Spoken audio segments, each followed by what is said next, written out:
Well, hello everybody, and welcome back, I guess. Interesting topic, mentorship.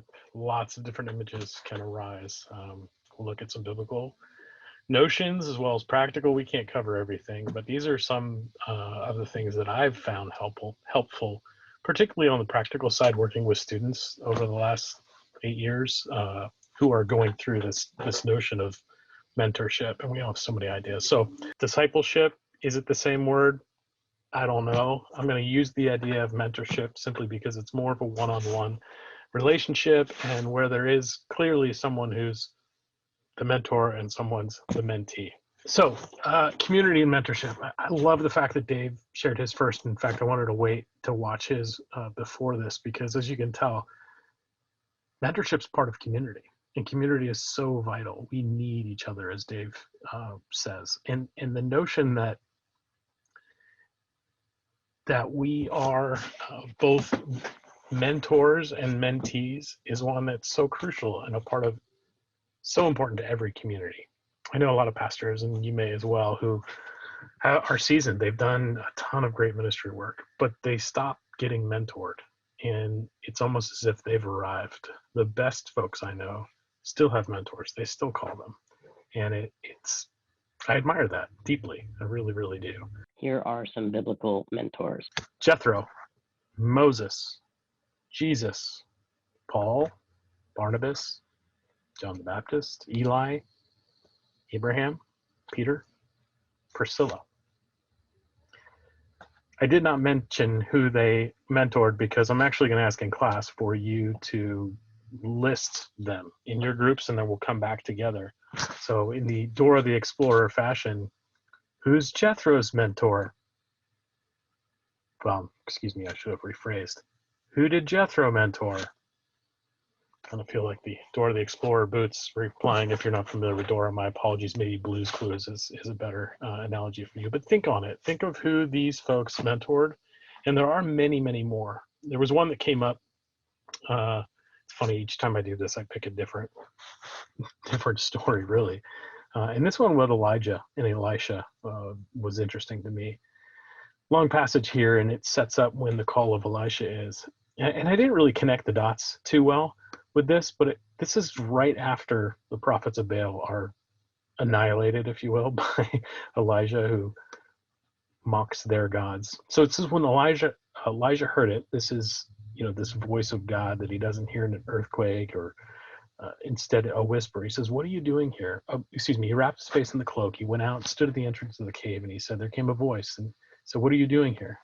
He said, "I've been very jealous for the Lord, the God of hosts, for the people of Israel have forsaken your covenant, thrown down your altars, and killed your prophets with the sword. And I, even I only, am left, and they seek my life. They take it away." It's this major depression. Almost, some of you may have had that maybe early in preaching or now when you preach and you get everything you have and emotions and everything, and the next day it's almost like a preaching hangover. My therapist told me that years ago. He's like, it's like you get that. It's just overwhelming.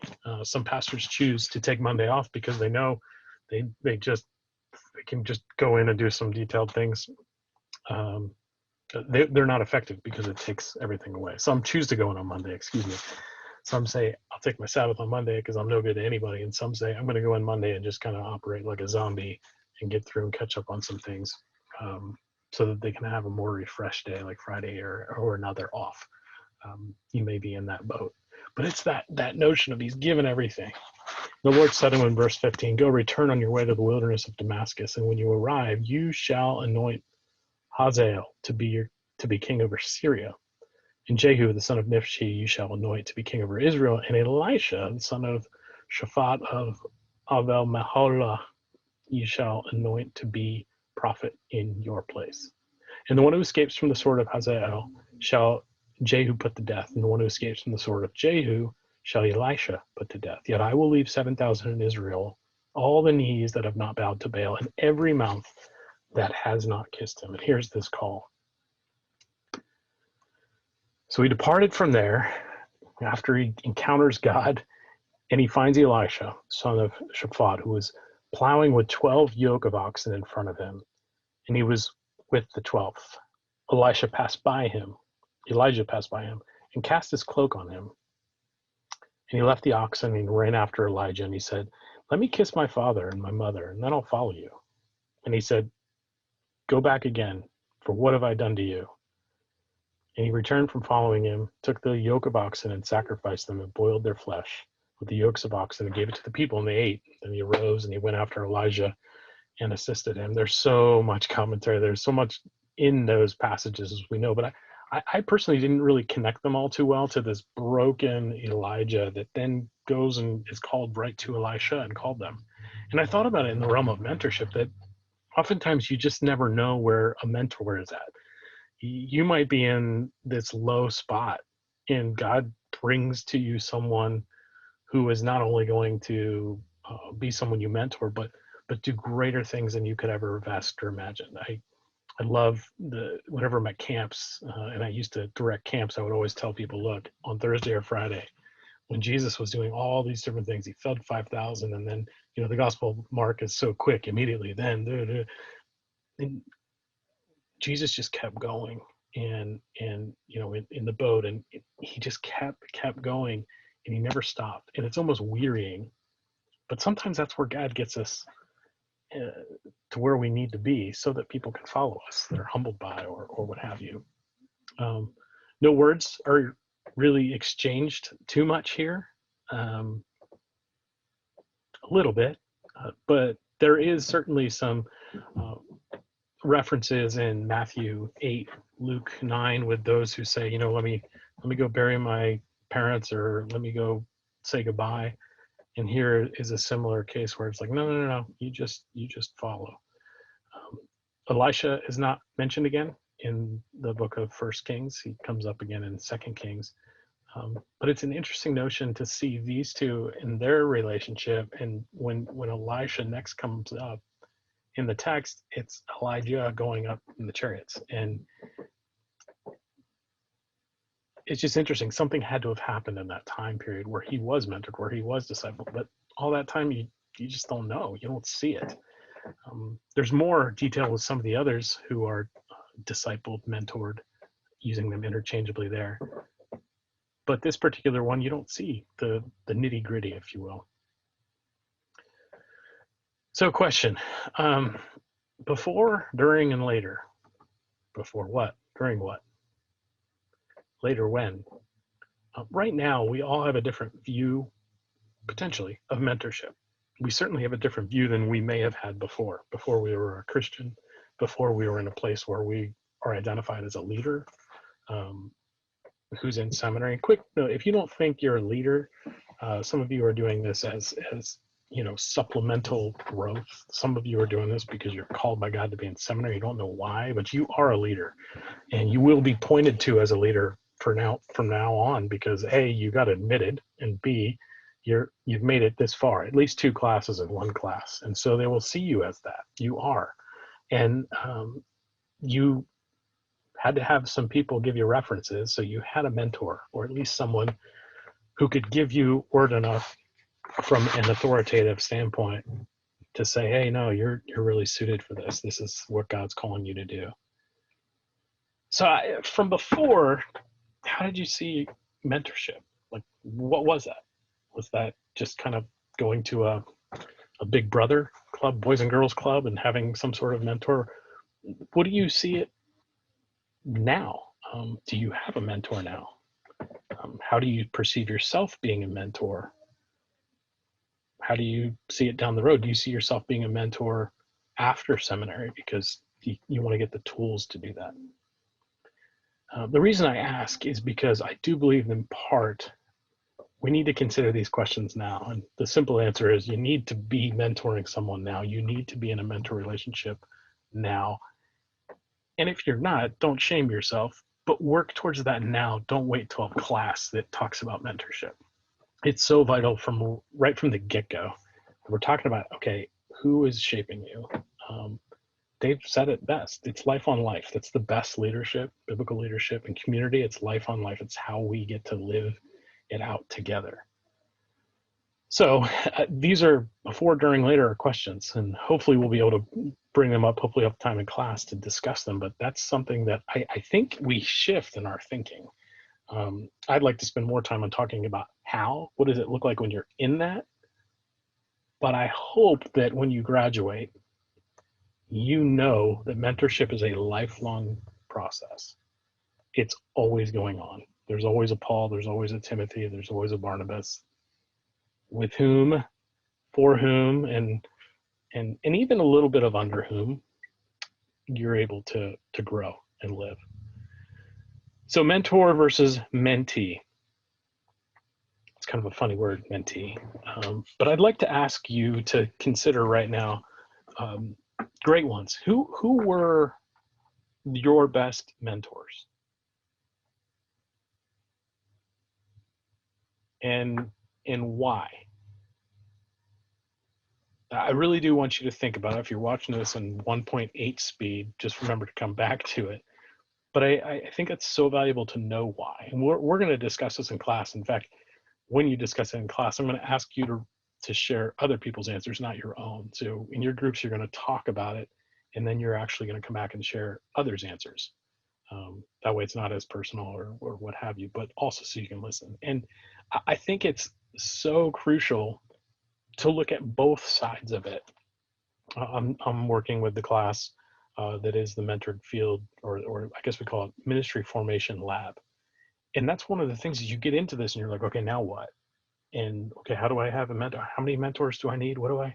And it starts to be these boxes that you check, and that's not the idea. The idea is just continual. You're in a mentor relationship. You're mentoring someone, and it's going on and on. So I want you to think about that. I'm not going to necessarily say what makes a great mentor, what makes a great mentee, but I'm going to talk a little bit about how you begin a mentor relationship. I do think that Miyagi and Danielson, sometimes we think of it as this mysterious thing, mentorship, where Miyagi's going to tell you to paint a fence and it's going to make you a karate star. Miyagi's going to, tell you to wax on, wax off, and that's going to make you something you don't even know. I actually think that's what we think mentorship is sometimes, that it's this magical someone is going to anoint us, when in reality it's life on life, like Dave said, and it's actually something you need to be specific and intentional about. So as you know, people followed rabbis for years, right? They went around and they did the life on life thing, as I keep mentioning, because it's so important. It's not just sitting down and having a meeting, but that's what they did. It wasn't like hey, I'm going to go to class. So how do we make that into something that is life on life, but also learning? We can get into Hellenism and the Jewish mindset, Middle Eastern, with how it was so much more of I'm going to watch you do and do that. But for now, in the time period that we live, I think it's really good if we can go into any mentor relationship or approach one with specificity on what it is that we want to develop. So if there's a character trait or there's something you want to learn, you go into the mentor relationship asking for that. Talking about what it is that you want to develop. It could be something that's as simple as, I want to grow in prayer. We may have talked briefly about this. Or it's something like, I want to learn how to budget. I need to learn how to do this. In that case, you don't have to have a mentor who's some spiritual giant, but they're good at what they do. It's a skill. It's a competency. Other people, you just admire who they are, what's in them. You see something different, and you want to learn from them. I think if you target something specific, I really love how you're leading staff meetings, or I love how you're able to counsel people in these moments where it seems really high stress. If you go in asking someone, I would like for you to help me with that, that is going to be far better for you and for them as you go into such a relationship. I do think that asking someone to mentor you, if you use those words, can feel like you're asking somebody out to a date. And it's kind of this, okay, if we're going on a date and it works, then we're going to be stuck with each other forever. Not that that's a bad thing, But in a mentor relationship, you want to be able to have a birth date and a death date. You want to be able to have a specific time frame that you're talking about so that somebody's not entering in thinking, oh my goodness, it's going to last forever.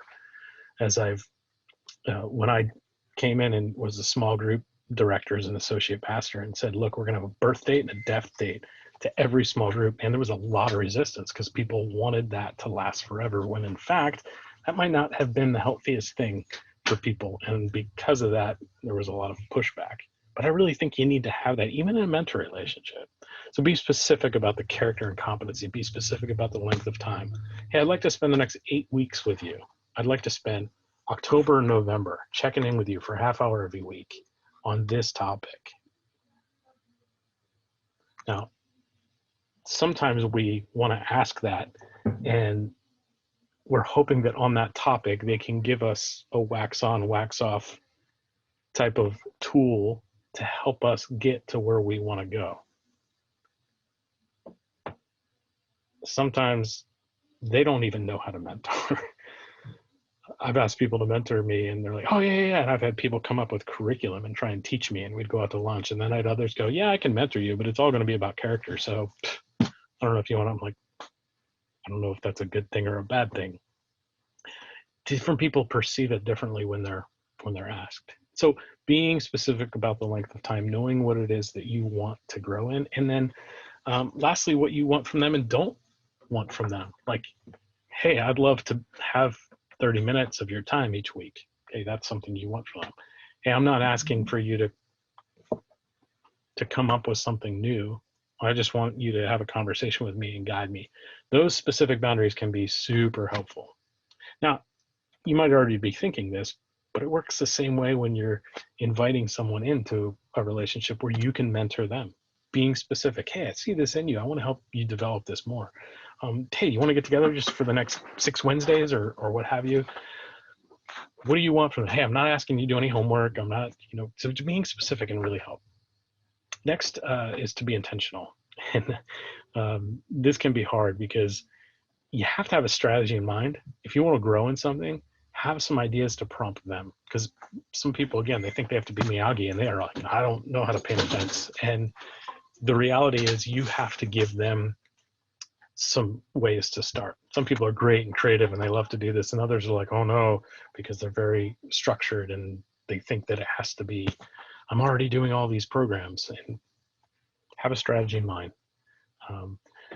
You go 90. The movie Hitch, if you remember Kevin James and Will Smith, it's really funny how he's trying to initiate the first kiss with this date, or this that Will Smith, as the guy who gets guys to connect with girls or vice versa. He says, hey, you got to go 90. You go 90% of the kiss, and then she'll come 10. So don't go all the way. And so you see them acting it out, and it's quite hilarious. Really, really funny. Of course, they end up, I think, going too far and kissing or something like that. But that's the nature of mentorship. I think both ways. If you want to do it, you need to be intentional, and you need to go 90 and let them come 10. So often, I'm always concerned about enabling someone, right? So if I go 99 and they only have to come 1, am I really helping them out or not? So I would just say go 90. Go 90. It helps at least go part of the way. And that, again, it goes both ways if you're the mentee or the mentor. Have thick skin. If somebody says no, that's okay. That's totally fine. Because I think it's good to have people tell us no, and other times for it not to work out. And that's really the next thing in terms of intentionalities. Don't be surprised. Go in knowing that maybe this person that you really admired and would love to sit under, maybe you'll be disappointed. Maybe some of you are like, oh man, I don't want to do this, but I need to do this. You'd be really surprised. Who knows? Some practical suggestions. And of course, we turn to Michael Scott. I love the call me ASAP as possible. That was very fun. I had a student who was from Africa and didn't understand what JK meant. And so we were telling her it's just kidding. And she said, oh, well, I was just JKing. And I said, you were just Kidding. And it's really funny. She's 27 now. I just saw her a couple weeks ago. It's really funny. People come up with phrases. Sorry, practical suggestions. First one is DTR, define the relationship. Every relationship you have, if you haven't noticed already, is a dual relationship, particularly in ministry. They're all, lines get blurred. Leadership is such a dotted line. And unfortunately, leaders aren't respected like they once were. And that could be because of, presidential debates and people acting like they do, or it could be because they've seen people fall. You might be guarded of leaders. You might be guarded of people getting too close too. And so defining a relationship and saying, hey, I'd like to mentor you versus, hey, let's do this together could be a little bit dangerous. So I really think clear expectations up front are important. So when you're mentoring, to have clear expectations, and when you're receiving them, to have clear expectations. Hey, what do you want? It's funny, it can compare to therapy. And I remember my therapist telling me, hey, I don't pray with clients unless they ask me to. I wanted to somebody who was a believer. And I was like, I don't know, maybe a month in. And I'm like, why aren't you giving me any homework? He's like, because I don't give homework out. If you want me to give you homework, I can give you homework. But there was an expectation there that I was going to be working on something, and so that was something that, well, if we had said that right up front, it would have been helpful, like he did with the prayer thing. This next thing to discuss here in expectations too is really hard. This is one of my biggest struggles, was with that dual relationship mindset. You've got friends, and then you've got people you're ministering to, and then you've got people that you're leading to Christ, and then they become your friends. And it's like, okay, I started out mentoring you and discipling you, and now we're going out and hanging out together.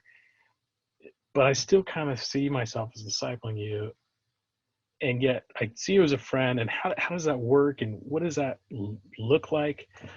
For me, that was really hard. I've shared that with a number of different people, and they're like, I totally know what you're talking about. And I've shared it with others, and they're like, what are you talking about? Like, you're all just in the body of Christ. I don't understand why that's a big deal for you. And so don't feel bad either way, I guess, but recognize that having that definition and knowing expectations going in is really going to set you up for success.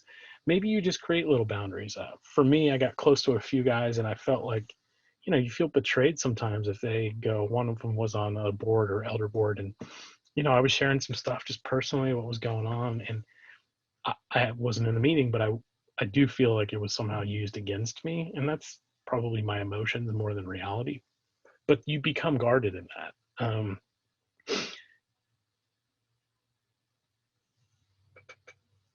So friendship, ministry, it can be tricky. And the last practical suggestion I have is to think seasonally. I really think that if we think seasonally instead of forever, it's so important. Like I said, define the time, but I also think that there's some people who come into your life for a season. So I look at mentorship in a 3-season model, like a trimester. Like I'm going to try and seek out a mentor in the fall and in the spring and the summer, and I'm going to seek out somebody to disciple in those times. Sometimes we feel it has to be forever, and I think that is that scares people, for better or for worse. I mean, by all means, I'd love to be able to just continue to mentor people forever. It's grateful for my kids in that regard, but we also want to have clear expectations going in. One other thing, I apologize, is to grow with and not over or under. So I think sometimes we end up, I mentioned friendship relationships that form, and so suddenly you start to go, wow, I want to follow them as a leader. And man, maybe I'm the mentee now. Don't even have to define those things per se, but understanding that you're growing with is important. And to think that someone who you, for me personally in this class, the fact that Dave was my professor back in 2004, I think, and he was like, what are you teaching? I'll take basket weaving. I don't know if it was his voice that captured me or what, but it was a delight. And then when he came into my office years ago and said, hey, I'm looking for a job back up north, and here he's the provost of Biola, and I'm going, wait, what? Like, you can have my office, you can take my job. Like, and I remember asking him, well, what have you been teaching? Because he'd been at Biola for 5 years. And he said, oh, I haven't been teaching anything. I said, that's a crime to the kingdom. I remember the first words out of my mouth because of how much it blessed me. And for me now to have iron sharpen iron alongside Dave is pinch me moment. I mean, I think I said in the intro. So having those mentor relationships and then realizing that they can actually work, in tandem, it's emotional for me just because of how you just don't expect it. You just don't expect it. Look in communities that you already have for mentors. Look in communities you already have or have had. Sometimes having someone who's outside of the context of your ministry or sphere of influence, your world, can be really, really helpful. So look in communities you've had, look in communities where you are to both find mentors and mentees as you go along. I look forward to talking with you about this more when we're back in class.